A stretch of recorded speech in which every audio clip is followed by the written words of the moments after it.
அனைத்துலக முத்தமிழ் முருகன் மாநாடு 2024 விழாமலரை முதலமைச்சர் மு.க.ஸ்டாலின் வெளியிட்டு வருகிறார். அதனை நாம் பார்த்துக் கொண்டிருக்கிறோம்.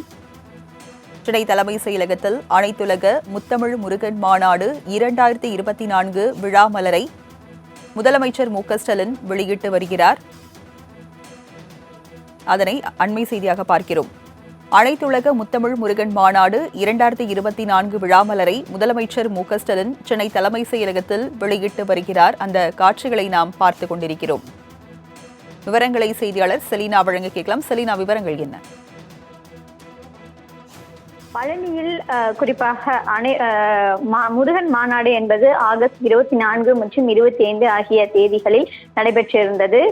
இந்த நிலையில் இந்த விழாவிற்கான அந்த மலரை தற்பொழுது முதலமைச்சர் மு.க.ஸ்டாலின் சென்னை தலைமை செயலகத்தில் வெளியிட்டு வருகிறார். குறிப்பாக அனைத்துலக முத்தமிழ் முருகன் மாநாடு 2024 விழா மலரை தமிழ்நாடு முதலமைச்சர் மு.க.ஸ்டாலின் வெளியிட்டு வருகிறார். இந்த நிகழ்ச்சியில் அமைச்சர் சேகர் பாபு, அதே போல துணை முதலமைச்சர் உதயநிதி ஸ்டாலின், துறையின் செயலாளர் உள்ளிட்டோர்கள் இந்த நிகழ்ச்சியில் கலந்து கொண்டிருக்கிறார்கள். குறிப்பாக அறுபடை வீடுகளில் 3ஆம் படை வீடான பழனியில் உள்ள முருகர் கோவிலில் முத்தமிழ் மாநாடு என்பது கடந்த ஆகஸ்ட் 24 மற்றும் 25 ஆகிய 2 நாட்கள் நடைபெற்றிருந்தது.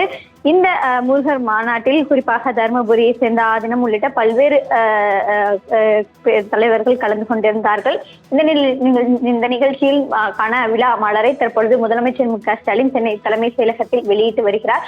வெளியிட்டு அந்த விழாவில் நடைபெற்றிருந்த அந்த காட்சிகளையும் தற்பொழுது பார்வையிட்டு வருகிறார். அந்த நேரலை காட்சிகளை தற்போது பார்த்து வருகிறோம். சென்னை தலைமை செயலகத்தில் அனைத்துலக முத்தமிழ் முருகன் மாநாடு விழாமலரை முதலமைச்சர் மு.க.ஸ்டாலின் வெளியிட்டார். விவரங்களை வழங்கியதற்கு நன்றி செலீனா.